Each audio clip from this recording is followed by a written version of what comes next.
2023년 3월 13일 폴링스의 스페셜 인터뷰 시작하도록 하겠습니다. 오늘은 최봉태 변호사님을 모셨습니다. 반갑습니다.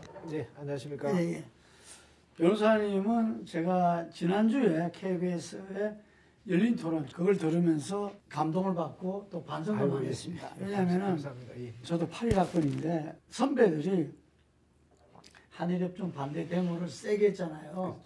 예, 했지만 가만보니까 우리는 그냥 문서로만 본 것 같아. 예. 제대로 그 뜻을 이해를 못하다 보니까 청구권, 우리 식민 지배에 대한 보상 배상이 제대로 이루어지고 있지 못하고 대선에서도 제대로 다뤄주지를 못해가지고 저는 윤석열 대통령의 이번 그런 안이 또다시 나왔다.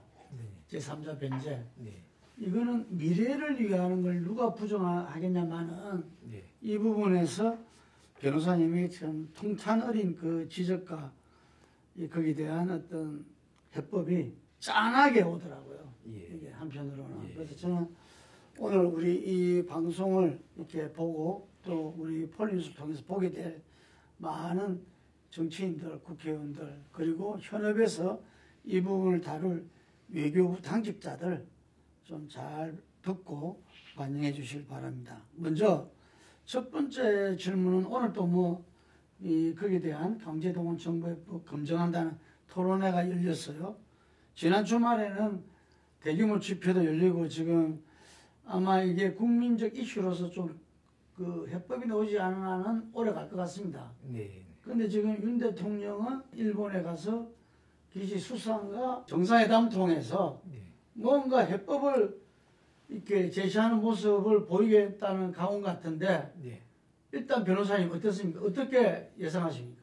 저는 윤석열 대통령께서 지금 민주당 정권 하에서 하지 않았던 혹은 못했던 것을 해결해 보겠다 이렇게 의욕을 낸 것은 어느 정도 긍정적으로 평가를 합니다. 평가를 하는데 이 정부가 요번에 냈던 그 해법 안대로 하게 되면은 이게 여러 가지 부분에서 이제 혼란이 일어날 것이다. 그렇기 때문에 사람이 선의를 가진 거하고 그 다음에 그 행동의 결과가 하고는 좀 차원이 다르거든요. 그래서 윤 대통령의 그 선의는 일단 인정을 하지만은 이게 정말로 이 선의대로 잘 이끌기 위해 가지고는 좀 치밀한 준비가 필요하지 않겠나 이런 생각이 듭니다. 지금 이 윤석열 정권이 이번 해법 관련돼 가지고 제일 문제는 뭐냐면은 첫째는 법리적으로 안 맞아요. 법리적으로 안 맞고 우리 민법상의 제3자 변제와 관련돼가 보면은 이 당사자 의사에 반해서는 안 되도록 되어 있고 그 다음에 이해관계 없는 제3자 같은 경우에는 채무자 의사에 그 반해서는 할 수 없다고 되어 있는데 지금 이 번군 같은 경우에는 지금 이 우리가 해법을 발표했지만은 그 다음에 일본 기업들이 자기들은 강제동원 했던 적이 없다고 이야기하지 않습니까? 그 이야기는 뭐냐면은 불법 행위 자체를 한 적이 없다는 것이고 그러면 채무 자체의 존재를 인정하지 않는 거거든요. 그런데 채무 존재를 자체를 인정하지 않는데 이 제3자인 우리 한국 측에서 뭔가 이 대변제를 하겠다? 이거는 채무자들이 바라지 않습니다. 그렇지 않습니까? 채무자들이 이게 지금 자기가 채무를 갖다가 인정도 안 하는데 자기네 채무가 있는 걸 전제를 해가지고 대신 변제를 하겠다? 그거는 받아들이지 않죠. 왜 그러냐면은 또 나중에 또 구상권이라는 게 생기기 때문에. 그러니까 그것도 법리적으로 안 맞고요. 또 하나는 어떤 문제가 있느냐면은 이렇게 한국이 이런 해법을 했을 경우에는 이 국민들 일단 이 감정이 이게 받아들일 수가 없습니다. 아니 일본 전범 기업이 제할 배상 책임을 한국 기업들 돈을 이렇게 출금해가지고 이걸 대신하겠다는 데에서 어느 국민들이 반대를 안 하겠습니까? 지금 여론조사를 보니까 이 반대하는 분이 한 54% 정도 되고 그다음에 찬성하는 분들이 또 한 30몇 프로 된다고 나오는데 그건 제가 봐서는 이 조사 방식에 문제가 있어서 그래도 한 30몇 프로가 찬성을 하는 것이지 예를 들면 그 같은 조사에 보면은 구상권 행사를 하지 않는 것에 대해 가지고는 어떻게 생각하냐 이렇게 물어보면 구상권 행사를 해야 된다는 분이 75%가 넘는다고 하거든요. 그러면 결국은 구상권 행사를 하지 않는 이 정부 해법에 대해서는 찬성하십니까? 이러면 찬성하는 사람들 중에 상당수가 또 반대를 할 겁니다. 그러면 결국은 이 정부가 낸 이 해법에 대해서는 우리 국민들의 지지가 제가 봐서는 한 10% 내지 20%도 안 될 거라고 생각을 하고요. 그리고 또 이제 하나의 문제는 뭐냐면 이런 해법을 통해서는 우리 한국의 피해자들이 엄청나게 분열이 일어나게 되어 있습니다. 왜냐하면은 어느 피해자들 같은 경우는 2억 가까운 돈을 갖다가 이 지금 보상을 받는데 어떤 피해자들 같은 경우는 똑같은 피해자 경우에 따라 더 심한 피해를 당했음에도 불구하고 재판을 못한 분들이 많이 있거든요. 그런 피해자들 같은 경우는 지금 배제를 하는 거니까 피해자 사회에서도 극심한 분열이 일어날 것이다. 그래서 국민통합적 차원에서도 정보해법은 많은 문제를 가지고 있다. 이렇게 말씀드릴 수 있습니다. 예. 지금 들으니까 여러 가지 그 청구권 이야기도 나오고 이러는데 아마 그게 근본적인 게 36년 일제의 식민 지배에 대한 우리나라가 또 우리 국민들이 받아야 될 이 여러 가지 그 사죄와 배상 아니겠습니까? 네. 그래서 그 부분에 대해서 지금 특히 젊은 층들은 잘 모를 수 있어요. 저게 무슨 소린가? 네, 네. 36년 일제 지배도 지금 현실적으로 안 할 수도 있다고 그러잖아요. 그래서 제가 그걸 이제 질문에 처음에 냈었는데, 우리 식민 지배 이후에 65년도에 한일 청구권 협정이 이루어지잖아요. 네. 이게 이 45년 해방 이후로 치자면 한참 지나서 이루어진 거죠. 네. 그걸 조금 설명을 해주셨으면 좋겠습니다.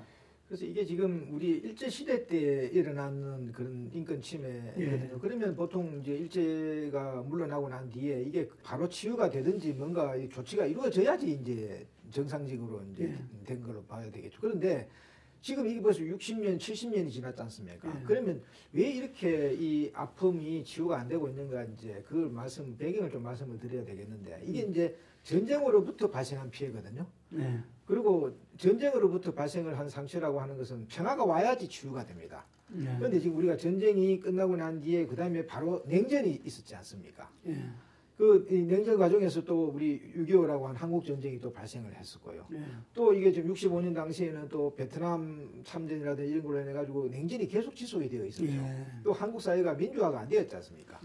그러니까 전쟁 피해자들이 자기의 그 고통을 호소를 할 수 있는 사회적 여건이라든지 이런 것이 안 되어 왔기 때문에 결국은 피해자들이 목소리를 못 냈거든요. 그러니까 전쟁 피해자 인권이라는 것은 전쟁 때문에 피해가 발생했고 냉전 당시에는 목소리를 낼 수 없는 상황이 계속 지속이 되었고 그래서 우리가 87년도 이후에 민주화가 되고 난 이후에 아울러 한국 사회의 민주화와 아울러 냉전이라고 하는 국제 정세가 어느 정도 해소가 되고 난 뒤에부터 이게 서서히 목소리가 나왔습니다. 그래서 90년도부터 본격적인 재판이 이제 진행이 되었다. 이렇게 말씀드릴 수 있습니다.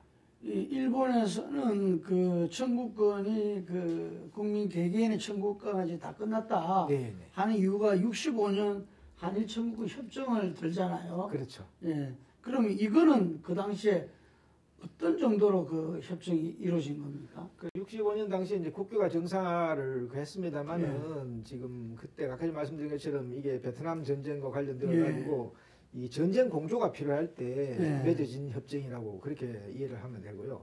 그 보면 그럼에도 불구하고 이제 한일 간에 이제 정상화가 되었죠. 한일 간에 정상화가 되었는데 국교도 정상화되었고 정권 협정이라고도 맺어졌는데 이 양국 간의 의사 일치를 보지 못한 부분이 많이 있습니다. 이제 대표적으로 이게 지금 이 한일 합방이 합법적으로 이루어졌는지 이루어지지 않는지 합법이냐 불법이냐 되는 부분에서 일본에서는 뭐 지금까지도 1910년도 합법적으로 이제 자기들은 병합을 했기 때문에 그 일제시대 때 이렇게 징용을 갖는 거라든지 이런 부분이 다 합법적으로 이루어진 법령에 따라서 이루어진 행위이기 때문에 불법 행위 아니라고 지금 보고 있고요. 그런데 우리는 입장에서는 이 말이 되지 않지 않습니까? 지금 명성황후도 지금 이렇게 지키지 못해가지고 살해당하고 그런 상황에서 지금 이 나라의 국권을 갖다가 자발적으로 이렇게 이게 양도한다는 것은 이거는 있을 수 없는 거 아닙니까? 우리 상식적으로 봐서. 그게 지금 일본의 논리에 뭐하면은 한일 합방 당시에 이 조선 대한제국이 자발적으로 영구히 주권을 갖다가 이제 자기 의사에 의해 가지고 했다고는 이런 인식을 가지고 있는 것이거든요. 그러니까 아까 말씀드린 것처럼 한국의 식민지 지배와 관련돼 가지고 이 지금 합법이냐 불법에 대해서 역사 인식을 일치를 보지 못했고 또 하나는 이제 그 대표적으로 일제 피해자 문제인데 일제 피해자 문제에 대해 가지고 이게 지금 그 청구권 협정을 맺었지만은 그 2조 1항과 3항에 보면은 완전 최종 해결되었다는 부분이 들어가 있고요. 또 이제 앞으로는 이제 문제 제기를 하지 못한다, 어떠한 주장하지 못하는 조항이 있습니다. 근데 이것이 가지고 있는 의미에 대해 가지고 지금 이게 외교 보호권만의 포기인지 아니면은 LGPA들이 갖고 있는 청구권까지도 이게 소멸이 된 것인지 아니면은 재판을 통해서 구제받을 권능만이 소멸이 된 것인지 다양한 이런 이게 지금 주장이 있었습니다. 지금 초창기에는 일본에서는 어떻게 이야기했냐면은 개인 청구권은 별개다. 이거는 국가 간에 가지고 있는 외교 보호권만 이게 포기한 것이기 때문에 개인 청구권은 살아있으니 일본 법정에 와서 다투어 보라는 취지로 국회에서 답변도 그렇게 했거든요. 네. 그래서 이게 90년도에 이제 그런 답변을 했기 때문에 우리 일제 피해자들이 본격적으로 일본에 가서 일본 법정에서 재판을 겁니다. 그래서 재판을 거는 과정에서 이제 판례가 나올 거 아닙니까? 그래서 판사님이 이제 들어보시는 거예요. 법정에서. 이거는 60, 70년 전에 이게 피해인데 보통은 이게 이제 시효로 인해 가지고 이거는 권리를 주장하지 못한다고 일반적으로 판사님이 생각을 해가지고 아주 냉담을 하긴 보잉을 볼 수도 있겠지만은 판사님도 인간인 이상 들어보니 이 피해가 아직도 지속이 되고 있구나. 진짜 중대한 피해구나. 그리고 또 이분들이 상처가 이게 치유가 안 돼가 있구나. 65년 관련된 부분으로도 치유가 안 되고 있고 그래서 법적 판결을 지금 하게 됩니다. 그런데 이제 초창기에는 이제 진 판결들이 많아요. 예를 들면 뭐 전쟁 전의 회사와 전후의 회사는 법인격이 다르다든지 아니면 국가 무답책이라 해가지고 이게 명치헌법 하에서는 국가가 불법 행위로 인한 배상 책임을 질 조항 자체가 뭐 없다든지 아니면 뭐 시효가 너무 지났다든지 제척 기간이 지났다든지 뭐 이런 논리를 해서 기각은 하는 판결들이 많기는 많습니다만은 그럼에도 불구하고 이게 지금 판사님들이 마음이 조금씩 이렇게 진전이 있게 됩니다. 그래서 지금 최종적으로 나온 게 2007년도 일본 최고재판소 판결이거든요. 2007년도 4월 27일 날 이 판결인데 이 판결은 뭐냐면은 개인의 청구권은 살아있다. 살아있다. 단 재판을 통해서 소구할 수 있는 권능 자체는 사라졌으니 일본 정부라든지 일본 기업들은 자발적으로 피해자를 위해가 구제를 해줬으면 좋겠다는 게 일본 재판소의 그 판결입니다. 자, 그러면은 우리가 이런 일제 피해자 문제 같은 경우는 그 65년 당시에도 우리가 진지하게 호소도 못했고 또 일본이 그 당시에 식민 지배에 대해서 반성도 안 하는데 자기들이 피해가 더 크다고 생각하는데 한국인 전쟁 피해자에 대해 가지고 배상할 의사가 있었을 리가 없는 것이죠. 그리고 또 65년 당시에 일본으로부터 이제 경제 협력이 온 거는 맞아요. 무상사업부를 상당히 생산물과 용역을 받은 것은 사실인데 무상 플란트라든지 이런 게 오는 거하고 피해자들 구제하고 무슨 상관이 있습니까? 돈을 준 게 아니거든요. 그러니까 일본 판사님들이 여러 가지 상황을 심리해 보니 이런 방식으로 해서 피해자들이 그 청구권이 소멸됐다고 도저히 판결을 할 수가 없는 상황이 되어서 이제 국내지책으로 해서 이제 이 청구권은 살아있지만은 자발적으로 구제하면 좋겠다. 어떤 점에서는 좀 비겁한 판결을 한 거죠. 근데 비겁한 판결을 했다 하더라도 우리가 이걸 무시할 수는 없는 거 아닙니까? 일본 최고재판소 판결이니까. 그래서 이걸 기초로 해서 우리가 지금 이 일본 정부라든지 기업들을 잘 설득을 해야 되는데 한국 정부가 이걸 제대로 못하다 보니까 결국은 피해자들이 한국에서 재판도 하게 되고 그래서 일본 기업들이 제대로 자발적으로 구제 안 하니 강제하는 판결을 한 것밖에 없거든. 그러니까 한국과 일본의 사법부의 논리는 뭐냐면은 피해자들이 구제가 안 되어 있다. 그러니까 지금이라도 구제가 필요하다. 그 의미가 개인 청구권이 살아있다는 것으로 표현하는 것이고요. 다른 거는 뭐냐면은 일본은 자발적으로 구제해주면 좋겠다는 것이고 한국은 일본 정부라든지 기업이 하지 않으니 강제하는 판결밖에 없습니다. 그러니까 승소냐 패소냐를 보게 되면 큰 180도 차이가 나는 것 같지만은 법리적으로 봐서는 이게 큰 차이가 있는 게 아니거든요. 그러면은 한국 정부하고 일본 정부가 진작에 이 냉전 당시에 해결하지 못했던 그 뒤로 미뤄뒀던 이 전쟁 피해자 문제가 전쟁 끝나고 나니 이제 본격적으로 사회 문제가 되고 이러니 지금 서로 마주 앉아가지고 한국 판결하고 일본 판결하고 같은 점은 뭐다? 그리고 다른 점은 뭐다? 그래서 같은 점을 기초로 해서 다른 점의 인식의 차이를 줄이는 노력을 해가지고 외교적으로 이걸 해결하면 되죠. 그런데 그걸 안 하기 때문에 지금 이런 갈등이 생기고 있다. 이렇게 말씀을 드릴 수 있습니다. 예.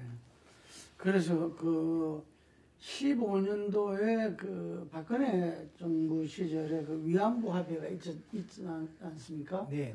그때는 제가 이렇게 자료를 보니까 어쨌든 일본의 아베 총리가 그때 사과를 했고 그리고 일본 정부에서 그때 이 10억 엔인가요? 네, 그렇죠. 이걸 내서 재단을 만들고 했잖아요. 네, 네, 네. 근데 이번에는 그것도 없어. 네. 사과도 없고 배상도 없고 일본 정부에. 예. 그래서 외교부는 뭐 끝까지 노력했는데 예. 윤 대통령은 미래를 향한 의지가 워낙 컸다. 예. 아까 말씀대로 문재인 정부 시절의 이 문제를 한일 관계를 풀려고 하는 네. 선의는 이해하나 이랬는데 네. 많은 사람들이 과연 거기 선의였을까라는 예. 부분도 문제의식을 많이 갖거든요. 예. 그건 어떻게 보십니까? 그러니까 지금 일제 피해자들이 이런 피해에 대해 가지고 이게 인권 문제라는 인식을 먼저 가져야 되는 것이거든요. 예. 그런데 지금 보면은 한국에서도 이 피해자들의 이런 호소에 대해 가지고 이게 금전 문제로 이렇게 격화를 시켜 가지고 보는 경향이 아주 많습니다. 그러다 보니 이게 인권 문제라고 본다 그러면 일단 피해자 의사를 존중해 주는 식으로 해서 다음 해법을 연구를 할 수밖에 없는데 이게 인권 문제라고 하는 그 본질에 대한 이해가 부족하다 보니 이건 돈 문제니까 뭐 일본 기업으로 받든 한국 기업으로 받든 돈만 받으면 되지 이건 뭘 이렇게 한일 관계를 이렇게 지금 그 풀어나가는데 장애물처럼 이렇게 생각해서 이렇게 간단하게 생각을 하는 거거든요. 근데 저는 그 민주당 정권도 그렇고 지금 국민의힘도 그렇고 본질적으로 제가 봐서는 일제 피해자들에 대해서 냉담합니다. 그래요? 둘 다 냉담합니다. 둘 다 냉담하니까 이게 이 문제가 지금 아직까지 해결이 안 되고 있는 거죠. 그래서 지금 대법원에서 보십시오. 이게 지금 2018년도 지금 판결이 확정되었습니다만은 2012년 5월 24일 날 먼저 판결이 났거든요. 그때는 아무 문제가 없지 않습니까? 5월 24일 날 그 대법원에서 그 원심 파기 판결을 통해 가지고 청구권이 살아있으니까 구제하라는 취지의 그 판결이 났을 때는 한국과 일본 사이에서 이런 소란이 없었습니다.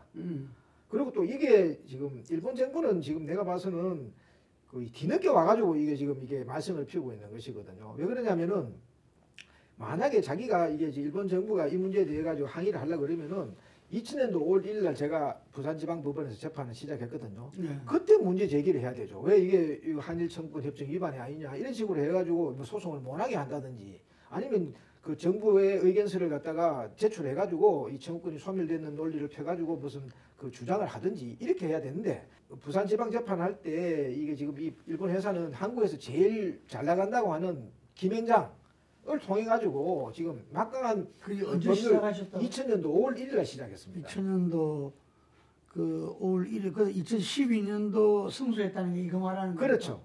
그래서 이게 2000년도부터 시작을 해가지고 한국 최고의 그 이게 지금 로펌을 동원을 해가지고 치열하게 이게 법리 다툼을 해가지고 그래서 지금 2012년도 5월 24일 날 이게 지금 대법원 판결이 나왔는데 그때까지만 해도 이게 지금 한국과 일본 사이에서는 큰 대립이 없었거든요. 그런데 지금 왜 지금 대립이 되고 있느냐 하면은 지금 이 대법원 판결 때문에 지금 이렇게 한국 사회가 이렇게 혼란이 오는 것은로 보는 것은 저는 진단을 잘못하는 거라고 생각합니다. 이게 진단이 잘못되면은 처방이 엉망이 나올 수밖에 없거든요. 지금 한국과 일본 사이에서 갈등은 뭐냐면은 지금 일본 정부가 부당하게 개입을 하고 있는 게 그게 본질입니다. 왜 그러냐면은요.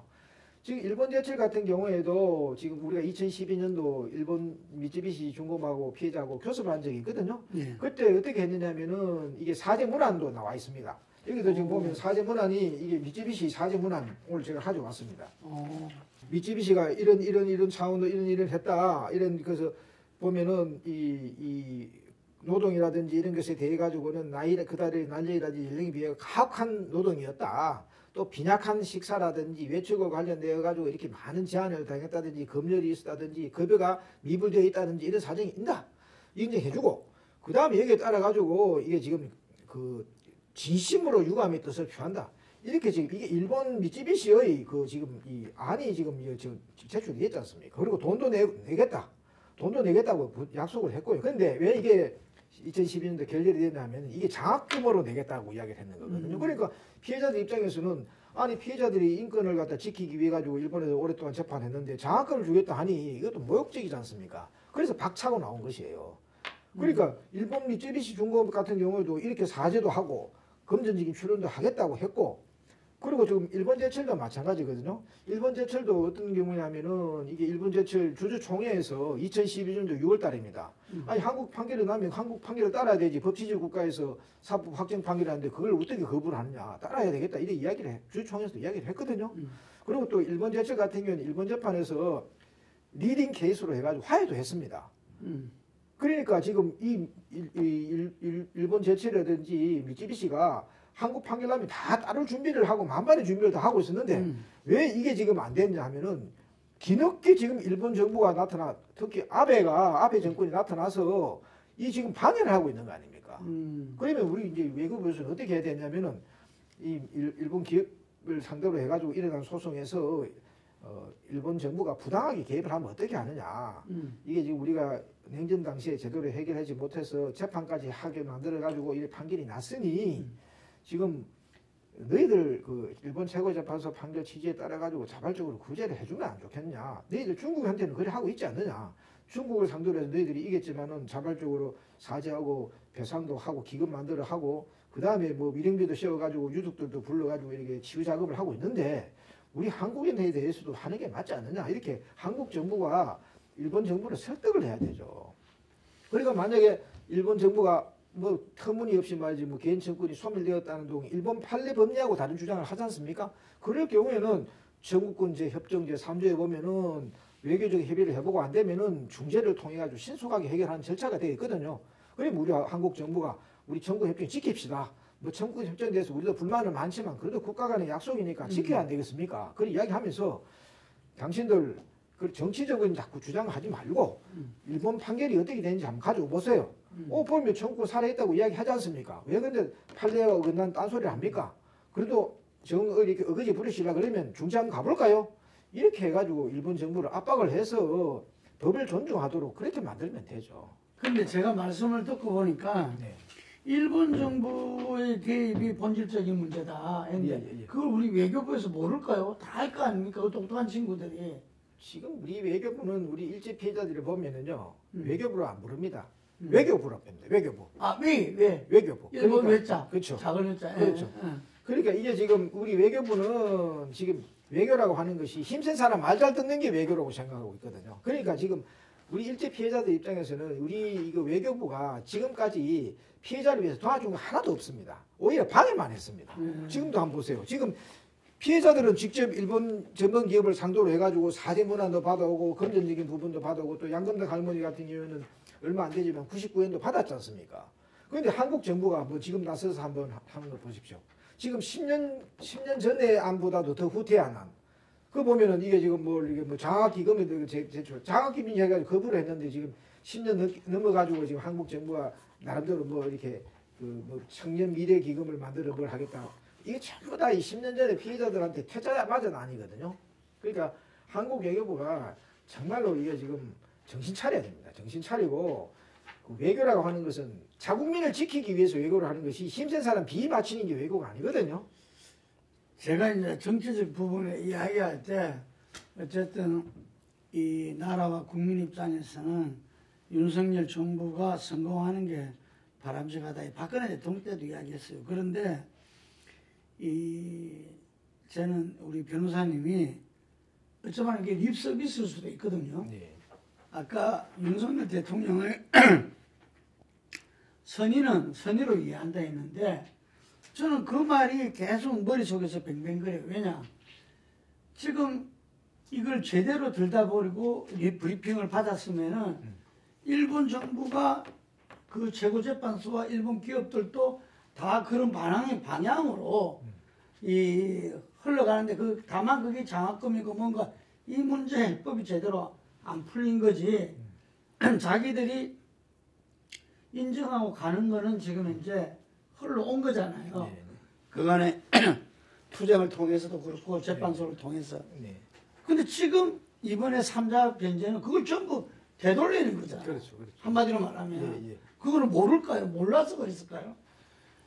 제가 생각할 때는 지금 윤석열 정부는 어쨌든 간에 지금 이 미국 바이든과 기시와 이 한미일 동맹 속에서 어떤 자기 정권의 이 정당성이랄까 실적이랄까 성과랄까 이걸 내기 위해서는 이럴 수밖에 없기 때문에 왜냐하면 일본 정부가 자기들은 지금 이제 거구적으로 나가야 또 정권 유지가 되니까 서로 그게 맞아 떨어지고 있는 거잖아요.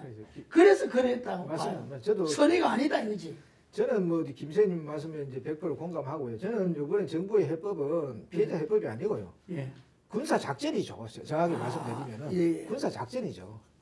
그러니까 지금 한미일 군사 협조를 넘어서서 군사 동맹으로 가기 위해서 그 가장 장애물이 되는 피해자 문제를 갖다가 해결하기 위한 군사 작전을 했다고 그래 보는 게 본질이 맞을 겁니다. 그리고 저는 지금 일본이 이제 이런 문제를 해결하지 않는 이제 근본적인 이유는 뭐 65년 한일협정 때문도 아니고요.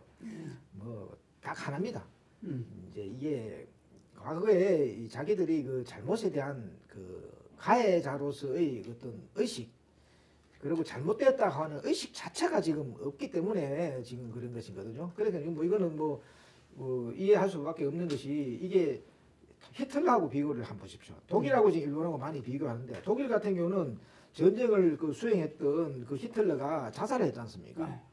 그러니까 일본은 보십시오. 전쟁을 수행했던 일본의 천황이 어떻게 됐습니까? 전쟁 끝나고 난 뒤에 자살을커녕 무슨 교성 당한 거 없거든요. 그러니까 전쟁을 수행했던 세력과 전쟁 피해자 간의 역관계가 안 바뀌었다는 것이 일단 독일하고 일본하고는 다르고요. 또 하나는 지금 독일 같은 경우에는 이런 전쟁에 대한 가해 책임을 그 청산하지 않으면은 이 독일의 이 유럽에서 이 조직 자체를 그 못 시킬 정도로 이제 강하게 예를 들면 이 독일을 동서로 잘랐지 않습니까? 그리고 끊임없이 과거 청산하도록 했는데 지금 일본 같은 경우는 누가 잘려졌습니까?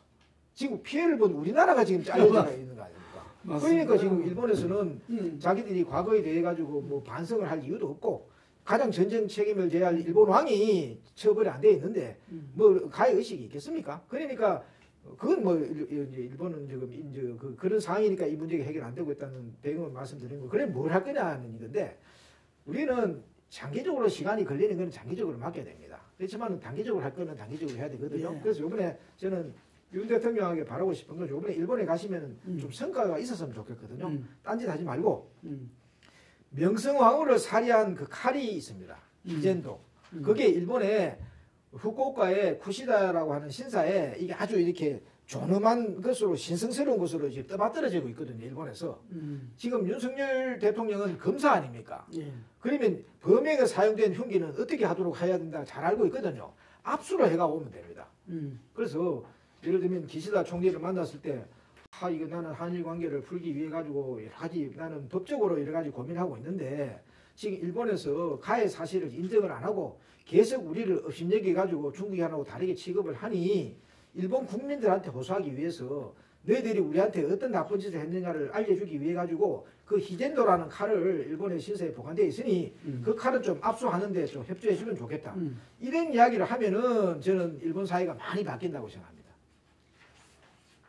그 칼 한번 차도하면 어떻겠습니까? 아니 그런데 그 사건은 나중에 혹시 재판으로 다뤄졌습니까? 명성황후 씨와 관련되어 가지고 이 가해자들에 대해서 히로시마에서 재판을 했는데 다 당면해 줘 버렸죠. 그러니까 이게 일본이 조직적으로 개입을 해가지고 한국에 우린 왕후를 갖다가 이렇게 지금 처참하게 살해했음에도 불구하고 잘못됐다는 생각을 지금 아직 못 하고 있는 정도의 야만적인 수준이 일본 현재다 이렇게 보시면 됩니다. 제가 그때 그 역사 드라마로 봤을 때는 네. 일본 외교관이 네. 총지휘를 하고 있단 말이에요. 일본 국가가 개입해가지고 명성황후를 살해했죠. 예. 저거 절대로 인정 안 할 거잖아요. 아니 절대로 근데 남의 나라 황후를 갖다가 그 살해한 것에 대해서는 지금 일본 국민들도 양심이 있는 분들이 많이 있거든요. 우리 일본 국민들한테 호소를 해야 되는 거지. 지금 전쟁 범죄를 갖다가 반성 안 하고 있는 일부 극우 사람들만 상대해서는 안 되죠. 그래서 윤석열 대통령이 일본에 가시면은 기시다 총리하고 만날 때 간담회 서늘한 이야기를 하셔야 될 거 아닙니까? 그럼 시젠도를 그렇게 하고 네. 그 다음에 한일 정상회담 때 우리가 후속 조치를 안 하고 있다 일본이 예. 이런 언론 보도가 많잖아요. 예. 후속 조치 할 거라 생각하십니까? 그걸 하게 만들어야 되죠. 하게 만들 수 있는 방법은 뭐냐면은 심세덕인이라는 방법이 있습니다. 심세덕인이라는 방법은 뭐냐면은 일본의 정세를 잘 살피고 일본 시민들의 마음을 얻어야 되는 것이거든요. 지금 반성하지도 않고 자기가 뭘 잘못했는지도 모르는 사람을 상대로 해가지고 배상하라 이야기해본들 이게 쇠기에 속이 경일기거든요. 그래 뭘 해야 되냐면은 일본이 대해서 이렇게 설득을 해야 되죠. 일본 헌법이 있는 나라 아니냐, 민주주의 국가 아니냐, 그리고 상권이 분립되어 있는 나라 아니냐. 그러면은 행정부는 사법부의 확정 판결은 존중해 줄 의무가 있는 거 아니냐. 그런데 너희들 지금 2007년도에 그 판결 보면 개인 청구 살아있다고 이야기하지 않느냐. 그러면 살아있는 청구에 대해 가지고 구제를 하는 것이 어떻게 했느냐. 이렇게 해서 우리는 우리대로 우리 한국 정부나 한국 기업들은 뒤늦게 일제 피해자들의 인권을 갖다가 구제를 할 수밖에 없는 잘못이 있으니 60원조 청구 협정도 어설프게 맺었고 또 피해자 구제를 제대로 그다음 못했으니 우리는 우리대로 최선을 다해가지고 한국 판단을 존중해가지고 어느 정도 보상을 하는 책임을 지겠다. 그렇지만은 너희들은 우리나라 판결을 따르라는 이야기 아니다. 그 최고재판소 판결을 존중해가지고 배상을 하는 쪽으로 그래 좀 서로 협조하자. 그래서 우리가 65년 당시 냉전 당시 해결하지 못한 문제를 이제 평화공조 차원에서 이 미루던 과제를 같이 좀 해결하는데 힘을 모으자. 이렇게 설득을 하고 이 일본 국민들을 방송에 나가서 한국 대통령이 연설하면 되는 거 아닙니까? 어떻게 연설하냐? 일본에서 사법 판단 이렇고 한국 사법 판단 이렇습니다. 그래서 같은 점은 이렇고 다른 점은 이렇습니다. 그런데 다른 점은 그렇게 큰 차이가 아닙니다. 그러니까 일본 국민들, 일본 민주주의를 위해서, 일본의 법치주의를 위해서 좀 이 말도 안 듣는 이런 일본 이 정권에 대해 가지고 강력하게 좀 목소리를 내주십시오. 우리가 65년 당시에는 경제협력을 받았지만 이제 우리는 민주주의 협력을 해주겠습니다. 법치주의 국가로서 일본이 나아가도록 도와드리겠습니다. 이렇게 정정당당하게 일본 국민들 상대로 호소를 해야죠. 국정이니까. 그래야 하면 되죠. 그래서 이것이 일본 사회를 도와주는 거죠. 이렇게 말씀하셨구만요. 그럼요. 아니 일본이 다시 또 전쟁에가 원자폭탄 맞으면 안 되지 않습니까? 원자폭탄 맞으면 일본 국민들이 해줬거든요. 그러니까 이게 지금 전쟁이 나게 되면은 선량한 일본 시민들이 다 죽습니다. 그러니까 일본의 선량한 시민들을 살리기 위해서 우방의 그 국가의 원수로서 일본 국민들한테 이렇게 호소를 드립니다. 그점 우리가 주권이 있기 때문에 내정에는 간섭 안 하겠습니다. 하지만 이건 여러분 국민들이 하셔야 될 목입니다. 우리 촛불혁명을 했던 우리나라 시민들 좀 본받아 보시면 어떻겠습니까? 이렇게 호소를 해야 되죠. 근데 일본은 점점 극우 정치 세력이 득세하고 있잖아요. 그렇죠. 지금 뭐 일본 극우 세력의 목표는 어쨌든 평화의 헌법의 개정이라 그러고 네. 실제로 지금 자위대 군사력도 증강하고 있고 이번에는 뭐 반격이 가능하도록 네. 그것도 바꿨다 그러고 근데 그게 국민들이 어쨌든 그 방향으로 나가면 지지를 더 한다고 하잖아요. 그걸 어떻게 보십니까? 그게 이제 일본의 이게 지금 민주주의 한계죠. 일본의 민주주의 한계가 어떤 부분에서 한계냐면은 전범 세력을 청산하지 못하기 때문에 근본적으로 한계가 있습니다. 뭐 천황을 정리를 못했지 않습니까? 대표적으로. 그러니까 일본 국민들이 이 전범 세력들을 내부적으로 청산 못했는 히틀러 청산하듯이 청산해야 되죠. 그러니까 못했기 때문에 이제 그런 한계를 가지고 있고요. 또 하나는 일본 국민들이 이게 인권의식이 이게 굉장히 약합니다. 우리는 시민이라고 이야기할 수 있겠지만 일본은 시민이라고 봐도 과언이 아닐 정도로 이게 지금 백성의식을 가지고 있어서 이게 민주주의 국가에서는 어울리지 않는 아이덴티티를 가지고 있거든요. 이 정권을 쥐고 있는 사람이 잘못하면은 주권자로서는 잘못했다고 이 지적을 하고 어떤 능력에 따라서는 바꿔야 될 거 아닙니까? 그런데 그렇게 바꿔내지 못하는 일본의 민주주의의 한계 뭐 이런 것들 때문에 지금 이런 현상이 일어납니다만 지금이라도 우리가 이제 이 국자 시대 아닙니까? 한국에서 우리가 피 한 방울 흘리지 않고 지금 헌법을 유린했던 그 이 정권을 갖다가 바꿔냈지 않습니까? 우리 한국 국민들이 하는 걸 왜 일본 국민들이 못한단 말입니까? 문재인 대통령이 금방 말한 그 여러 가지 논리, 그 우리 대법에서 그렇고 최고재판소 그랬으니까 이 문제는 이렇게 풀어야 된다는 식으로 제 기억에 한 번도 메시지를 안 내놓으신 것 같아. 그리고 문재인 대통령이 어떤 분이냐면 자고 2000년도 5월 1일 재판할 때 같은 재판을 했던 공동 변호인 아닙니까? 아, 그렇습니까? 예. 그래서 이제 문재인 대통령이 대통령이 되기 전에는 뭐 저한테 수시로 연락도 해가지고 이런 어떤 부분에서 어떻게 생각하니 자문도 구했는데 이분이 대통령 되고 난 뒤부터는 전화가 안 옵니다. 그 전화를 안 오니까 제가 전화할 수도 없지 않습니까? 그러니까 지금 이 문제의 본질에 대해 가지고 문재인 대통령이 잘 알고 있음에도 불구하고 도대체 그 집권 기간 동안에 뭘 했냐는 얘기거든요. 저도 지금 섭섭한 걸로 따지면은 어느 누구에 못지않게 문 대통령에 대해 가지고 내가 섭섭한 게 많습니다. 그거는 개인의 섭섭함을 떠나는 거잖아요. 그죠? 그렇죠. 그럼 그 민주당의 죽창가를 불렀다고 비판받는 그 많은 어쩌 말하면은 그 정치인들이 86세대를 비롯해서 이 항일 감정을 이용했다고도 비판도 많이 받는데 그 친구들은 몰랐나요? 어떻게 된 겁니까, 이거는? 그러니까 저는 네. 민주당이나 국민의힘이나 이게 권력을 쥐게 되면은 내부적으로 끊임없이 자기 스스로를 경계하지 않으면은 썩어 들어가는 것은 마찬가지로 보고 보는 것이거든요. 그러니까 촛불혁명을 통해 가지고 집권한 민주당이 촛불혁명의 그 어떤 대의를 구체적으로 해결한 게 도대체 뭐가 있습니까? 그러니까 결국은 정권을 뺏기는 거 아니에요. 그러니까 권력을 쥐게 되면은 권력을 이렇게 두려워하는 정말로 국민을 두려워하는 그런 자세를 잃지 않으면은 그 안 된다. 이렇게 말씀을 드릴 수가 있겠죠. 제가 이제 이분 이거를 쭉 보면서 오늘 또 변호사님 이야기 들어본 게 일관된 거는 미국인 것 같아. 아까 말한 대로 65년도 그 한일협정 당시에도 예. 베트남 전쟁을 이야기했잖아요. 네. 그래서 우리가 알기로는 그 65년도 한일협정을 뒤에서 이렇게 강제한 게 미국이었다. 네. 이렇게 우리가 그 알고 있고, 금방 말씀하신 대로 그 일본 전범인 천황제를 갖다가 유지시킨 것도 미국 매가되었다고 이야기하잖아요. 그렇죠. 예. 당시. 그리고 이번에도 윤석열 대통령이 3자 변절했을 때 가장 먼저 환영사를 한 게 바이든과 국무장관이었다. 그렇죠. 예. 그러니까 이 한미일 동맹은 결국 미국의 중심인, 그렇죠. 미국의 이해관계에 따라서 움직이는. 그렇죠. 그래서 이게 우리가 그 옛날에 그 학교 다닐 때는 종속 이야기 많이 했잖아요. 이게 제국주의 종속을 이야기 많이 했는데 지금 이 세계 6위 대국이 됐는데도 불구하고 여전히 우리가 미국이 거기서 못 벗어나고 있는 게 아닌가.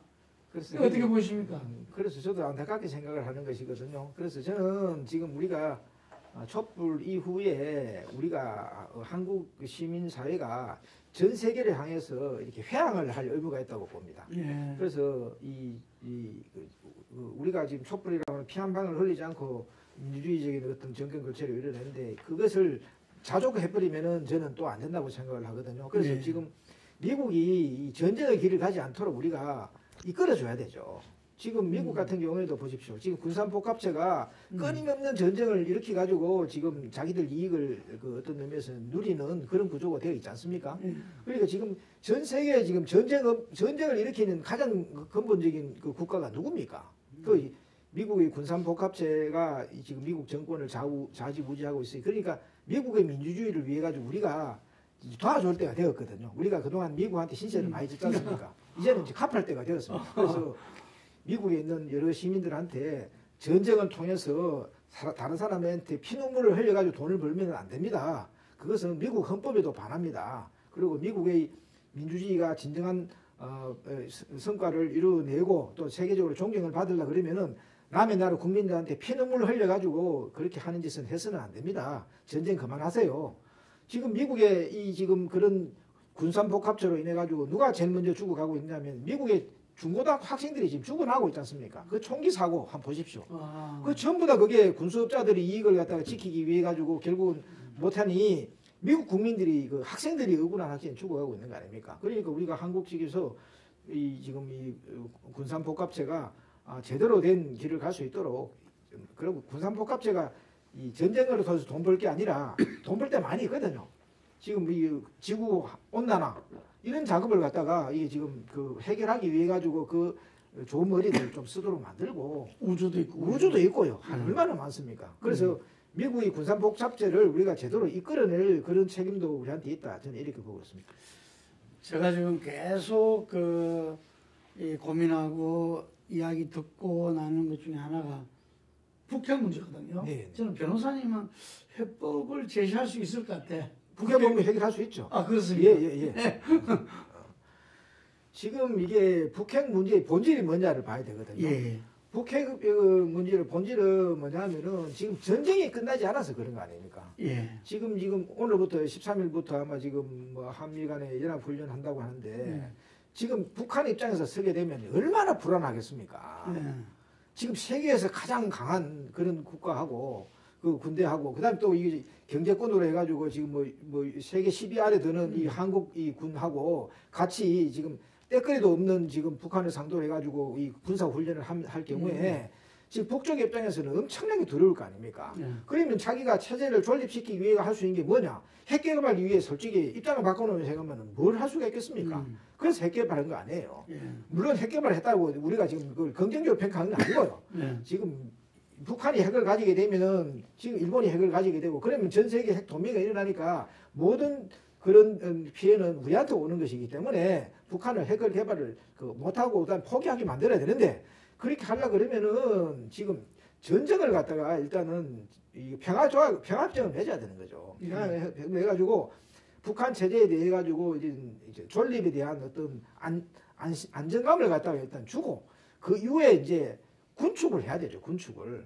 지금 북한에서도 그 많은 이 지금 군인들 먹이 살리려고 얼마나 힘들겠습니까? 그러니까 예를 들면은 3분의 1 정도 줄인 쪽을 하고 그다음에 그 이 북쪽에서 이야기하는 것은 미국의 선의만을 믿을 수 없다고 하니 그러면 아시아의 여러 가지 국가들 예를 들면 중국이라든지 러시아라든지 일본이라든지 우리나라 같은 경우가 집단 안보를 통해 가지고 혹시 이게 미국이 약속을 어길 경우에는 우리가 이런 부분에서 집단 안전 보장을 통해 가지고 보장해 줄 테니 핵 포기해라, 핵 없애라. 그러면 이 불신이 할 경우에는 그 불신에 따라 가지고 단계적으로 이렇게 지금 그 하나하나씩 이렇게 그 해결하는 쪽으로 그렇게 북쪽도 설득을 해야 되죠. 근데 그 방안은 제가 보면 문재인 대통령이 다 제시했던 것 같아. 제가 보기에는 이 해법의 방향은 그런데 이번에 보니까 그 트럼프가 공개를 했는데 네네. 김정은 친서를 그래서 김정은 여러 차례 이야기했더만 이 총전성을 빠져서 참 유감이다. 다음에는 꼭 포함됐으면 좋겠다. 결국 그 이야기잖아요. 이게. 그게 전쟁을 하지 않으면은 알아야 뭐 평화점도 하고 그렇죠. 하는 거지. 그렇죠. 뭐. 그렇죠. 저는 지금 북쪽 정권을 이렇게 오래 3대에 걸쳐가지고 세습을 하도록 만드는 가장 큰 원인은 지금 미국한테 책임이 있다고 봅니다. 전쟁을 안 하면은 북쪽도 민주화될 거 아닙니까? 전쟁 중에는 장수를 바꾸지 않거든요. 예. 오늘 여러 말씀 이렇게 감사하고 우리가 좀 더 깊이 알아야 되고 뭐 거기서 2012년도 소송 승리에 있어서 그때 문재인 대통령이 함께 했다는 부분 그런데 왜 집권하고 나서 이게 대해서 그 일본과 난리가 났을 때 금방 말씀하신 그 해법을 왜 제시를 안 했나 싶기도 하고 그러네요. 이게 지금 그 일제 피해자 문제 해법 아주 간단합니다. 한국 정부나 한국 기업은 한국 사법 판단을 존중하고 일본 정부나 일본 기업들은 일본 사법 판단을 존중해가지고 그동안 냉전 당시에 미뤄놓았던 피해자 구제를 지금부터 단계적으로 하면 된다. 아주 쉽습니다. 그리고 또 이렇게 하는 것이 일본 사회의 민주주의나 한국 그 사회의 민주주의를 위해 가지고 도움이 되는 일이기 때문에 이게 한국 민주주의라든지 일본 민주주의를 위한 투자라 생각하고 돈 아깝다고 생각하지 말고 한국 정부도 과감하게 해야 되고요. 지금 보면은 정부가 이게 지금 이게 최근 진상규명에서 신고받은 사람 한 22만 명 정도 되거든요. 한국 정부가 지금 2억 정도로 지금 이렇게 변제를 해주겠다는데 그러면 22만 명 곱하기 2억을 하면 한 44조 정도 됩니다. 그러면 44조 정도 되는 부분을 갖다가 그 미래를 위한 투자, 평화를 위한 투자라고 생각해가지고 과감하게 한국 정부가 국민들을 설득해가면서 우리가 지금 뭐 전쟁 피해자가 일제 피해자 말고도 많습니다만은 그래도 지금 일본과의 관계를 고려하니 이렇게 이런 정도의 투자에 우선순위를 두고 할 테니까 좀 이해를 해달라 그렇게 이야기하고 일본 정부도 마찬가지거든요. 일본에 지금 그 보관되어 있는 우리 피해자들의 그 공탁금이라든지 군사우편 저금 어떻게 할 거예요? 지금 그거 지금 통일되고 난 뒤에 일본 정부가 줄 겁니까? 그러면 피해자 다 돌아가시는데 일본 정부가 그때 주서 무슨 의미가 있습니까? 그러니까 일본 정부도 자기들이 보관하고 있는 돈 같은 이런 우리 한국인들의 돈은 현재 가치로 환산해가지고 돈을 넣으면 되는 거 아닙니까? 그리고 일본 기업들이 언제 우리 피해자들의 책임적인 적이 있습니까? 전쟁할 때는 전쟁에 가담을 해가지고 막대한 돈 벌었죠. 전쟁 끝나고 난 뒤에는 고생했다고 일본 정부로부터 막대한 보조금 받았죠. 65년 당시에는 플란트 팔아가지고 돈 벌었죠. 3번에 걸쳐가지고 전쟁 피해자 피눈물을 통해가지고 돈 벌었으면 한 번 정도는 사죄하고 배상을 해야 될 거 아닙니까? 그러면 일본 기업도 돈 내고 이러면은 제가 생각에는 65년 한일협정을 맺을 때 동원된 피해자 해외 동원이 한 103만 명으로 협의를 했거든요. 그러면 한국 판결에 하면은 한 1억 정도 판결이 났으니 하면 103만 명 곱하기 1억 계산은 103조 정도 됩니다. 그러면 절반 정도는 우리 한국 측에서 내고 절반 정도는 일본에서 내어가지고 그 기금으로 뭘 해야 되느냐. 정말로 청소년 교류도 하고 역사 인식의 일치를 위한 여러 가지 활동도 하고 또 우리 폴리뉴스와 같은 이런 자본이라든지 이 정치 권력에 의해 가지고 좌지우지되지 않는 이런 언론들을 갖다가 이 동아시아 언론들을 키워내고 뭐 이렇게 해야지 지금 동아시아의 평화가 안 오겠습니까? 예, 대단하십니다. 마지막으로 윤석열 대통령한테 한 말씀 부탁드립니다.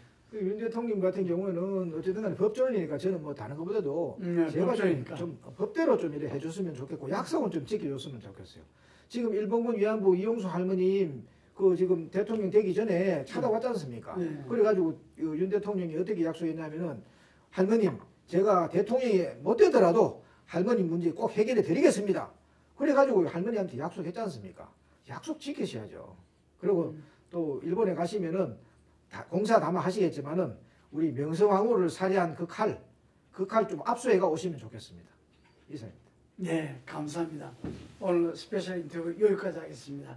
감사합니다. 감사합니다. 예.